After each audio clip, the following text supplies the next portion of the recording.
when you compare social support in hunter-gatherers, where you put your life in the hands of your neighbours, it's very different. I'm Adam Hunt, and this is the Evolving Psychiatry podcast, rethinking mental health through an evolutionary lens.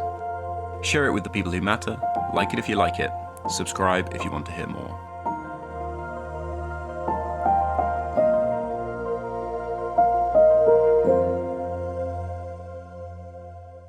Okay, so Nikhil Chaudhary is a lecturer in human evolutionary and behavioural ecology. He completed his PhD and postdoctorate research as a member of the Hunter-Gatherer Resilience Project, which examined the cultural and behavioural adaptations of hunter-gatherer societies in Africa and Asia. He works principally with the Bengere Bayaka hunter-gatherers, a pygmy population residing in the rainforests of northern Congo. His research has explored the role of cooperative networks and non-kin relationships in human evolution, human life history evolution, and the relationship between social structure and cultural transmission. He's currently planning a cross-cultural project examining how aspects of subsistence and social organisation affect psychological well-being, and another applying behavioural ecology framework to understanding variability in a variety of social processes such as community cohesion and crime rates across urban environments. So, Nikhil, your chapter is a fascinating insight into hunter-gatherer life, the life that our ancestors lived for hundreds of thousands of years. Before thinking about how this relates to mental disorder, could you paint a picture of what regular life is like for a hunter-gatherer? Sure. So the first caveat I want to give before answering that is I work with this group, the Bayaka, who are in Congo.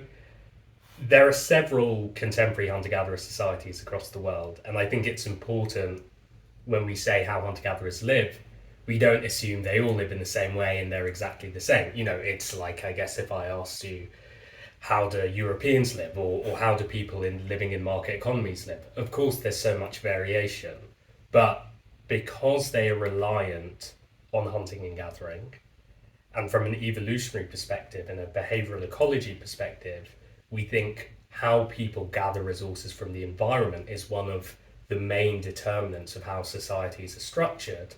I think there are certain shared traits such that there are aspects of their lifestyle which seem to be shared. So I do want to give that caveat to begin with.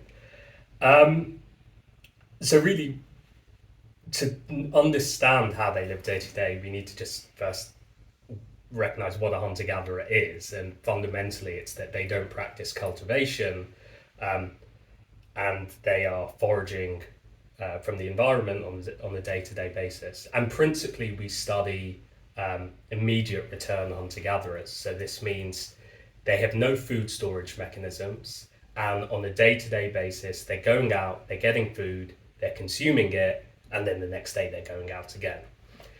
So because of this reliance on just getting food, it's a day-to-day existence in that respect, they live in these camps which usually you'll have some dwelling which has something resembling a nuclear family in it, but then you'll have multiple of these dwellings. So you'll have a camp with a hut, and then multiple huts with different nuclear families, and they're all living together. And this is really important because it means that if I go out one day and I don't find any food, but then my friend does, he can give me some of that food, and you know, it's like a insurance network for getting food because there is no food storage. So you're living communally with these multiple different families. They're also mobile, so people are coming and going between camps. And a typical day, I would say, you wake up, probably don't have breakfast because there probably is no breakfast. There's, you know, as I say, you consume resources once you get them. So in the morning, often we did some analyses, they often don't have breakfast. Some adults may go out foraging. Where I work, men are principally hunting or trapping. Women will be digging for tubers, collecting plants from the forest. They go fishing as well.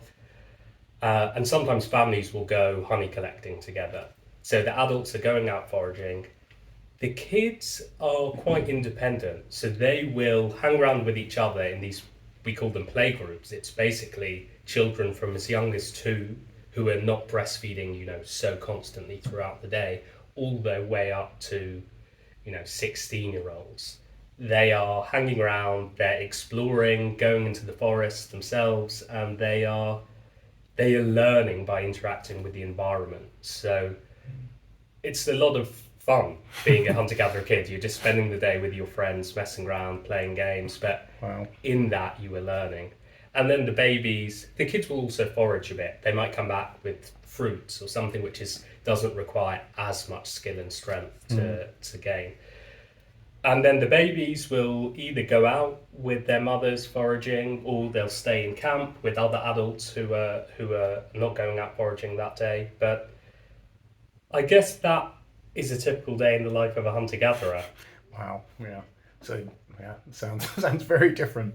Especially, I think I've seen videos from the Bayaka of kids handling machetes and playing. There's also these. It looks like a lot of fun and quite dangerous, but it's just a different world. Health and safety standards are not. Well, I think it's probably more that we are helicopter parenting kids here. A child will start handling a machete probably around the same time that they start walking. Around 1 year old, they'll start messing around with machetes. They'll be picking up embers. They are given. It's much more hands-off approach to parenting. You can intervene if necessary. All the kids have messing around with machetes. I've never seen any accidents. They must happen sometimes, but I think we underestimate young babies' abilities. Amazing. So that sounds like the fun and interesting side. And this life is obviously very different. But of course, we're here to talk about evolutionary psychiatry. And so moving on to mental disorder, a key explanation that you mentioned, especially in the chapter, is mismatch. Life in modern societies is very different in some key ways, and that could lead to mental disorder. So could you briefly talk about a couple of the major differences that you think could be between hunter-gatherer and modern life, which might cause some of these conditions? Again, because academics are always obsessed with not overgeneralizing, I want to give the caveat here. The mismatch idea, for any listeners who aren't aware, is the idea that because we lived as hunter-gatherers for so long, aspects of our psychology are adapted to that way of life, and therefore are mismatched to modern conditions. The natural selection hasn't caught up, and the brain is still left expecting certain ways of life we don't have here.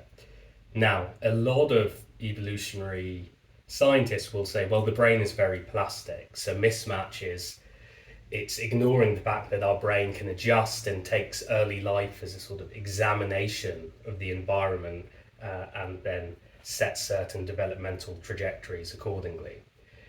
I think it's neither one or the other. In certain domains, there probably is mismatch. In other domains, there's a lot of plasticity, and we are able to adapt to this very different lifestyle. But yes, I think there are certain key differences which increase vulnerability to mental disorder. So one is this social structure that they're living with multiple families. And if you think about the function I mentioned earlier, this is because they need to be sharing resources. If you are a hunter-gatherer and you live alone, or you live with your family but no one else, it doesn't matter how good at hunting you are, you're not going to get food every day. Living in a group is a matter of survival. And as such, aspects of our psychology are developed that if we are not around, if we're socially isolated, we've evolved to have a strong psychological aversion to this because it was so dangerous, right? We feel very lonely and uncomfortable when we're on our own. We can see neurologically the social pain of isolation shares a lot of neural circuitry with physical pain. So this has been very important. I always think a nice way of emphasizing our psychological reliance on sociality is to think about solitary confinement, right? In a prison, it doesn't matter who you're surrounded by. how terrible the conditions and social conditions may be, there is nothing worse than being put on your own without social interaction. So when we compare that to our sort of Western societies where the resident is much more nuclear family based, and yes, people have friendships, but when you compare social support in hunter-gatherers where you put your life in the hands of your neighbours, it's very different. And we see that chronic loneliness and social isolation are rife in our societies, and they are major predictors of almost all psychiatric disorders. Alzheimer's, you've got people, once their partner has died in old age, are now living completely alone. That would never happen in hunter-gatherers. And you see after this shift happens, as soon as your partner dies, your risk of developing Alzheimer's increases by about 3 or 4-fold, right? This is just not a normal part of human existence in the past. Yeah, my supervisor is an anthropologist, and one of the weirdest things that he said to me when I joined his group was that people just don't have rooms. There's no bedrooms and walls and doors. Just the idea of not having your own room, which I grew up in a bedroom, and you close the door and it's just you, and it's basically like isolation, right? And so much rumination can go on when you're like not seeing anyone. I'm thinking about like social anxiety, where you're afraid of how people are thinking of you, or whether people hate you, and that thing I said yesterday has made people hate me. And you can totally believe that because you're sitting in your room and you're not seeing them. But if they were right there and they were just being nice to you, which most people would be, you're never really offending people in this way, then you have this like instant feedback to be like, oh no, you haven't insulted anyone, you didn't look like an idiot. And there's so many of these aspects to isolation which I feel like can be really damaging to the soul. I think that everyone will be able to empathise with this as well. It's an epidemic, really, in our society. Like I say, lack of social support. It's so at odds with every aspect of our physiology, whether that be neural or otherwise. So in industrialised world, social isolation is more or less the biggest determinant of mortality risk, other than maybe smoking. They're roughly the same. Right. So it's not just your mental health, your body is just, you release so much physiological stress, which again, the increased risk of almost every like cardiovascular disease. We're just not well set up. So then the key question which we have to feed back to the psychiatrists who want to know how to help, this is clearly a really important area of research, I think, looking at mental disorder or traits which might be related to mental disorder in hunter-gatherers. You call for that in your chapter. You note that there's just really not enough of this research. We have a few scattered studies. So what do you think the main takeaways will be from this research? How do you think we could use it to inform treatment or prevention? Sure. So, as you say, there's not enough of this. I think Joe Henrich, who came up with this idea of weird society, Western, educated, industrialized, rich, democratic, he writes in his sort of thesis for that if you look at psychology studies, the chance of a undergraduate student from an American university being part of a psychology study is about 4,000 times higher than someone living outside of weird cultures.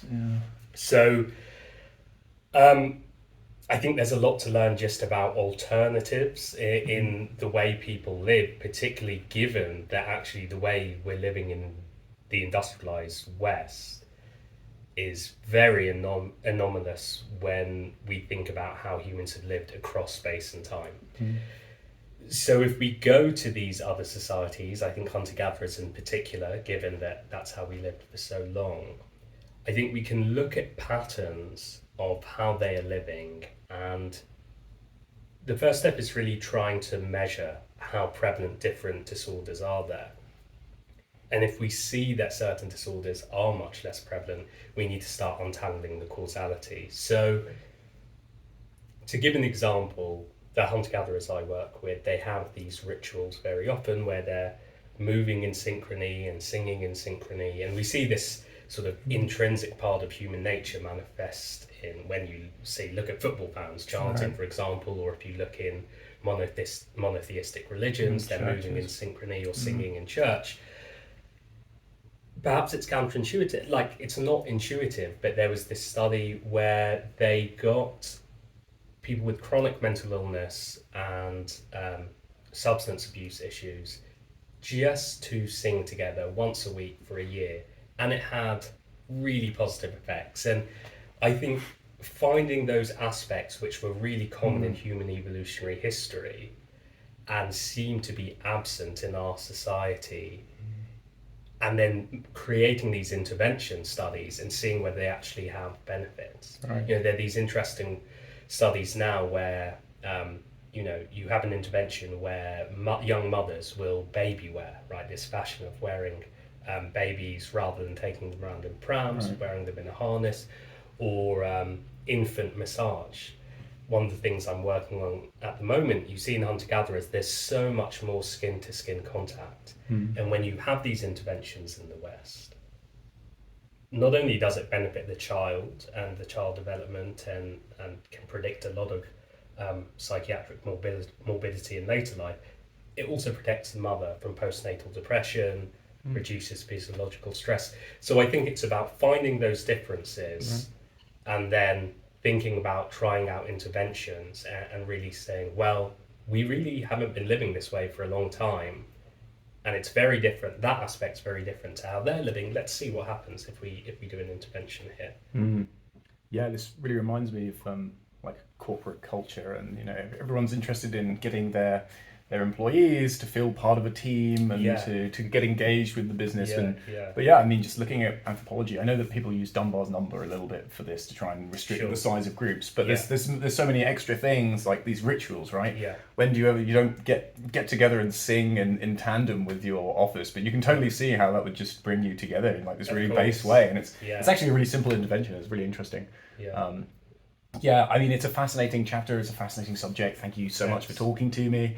I know that everyone will be really interested to hear about this stuff, and the chapter is also really good. So thank you. Thanks for having me. Cheers.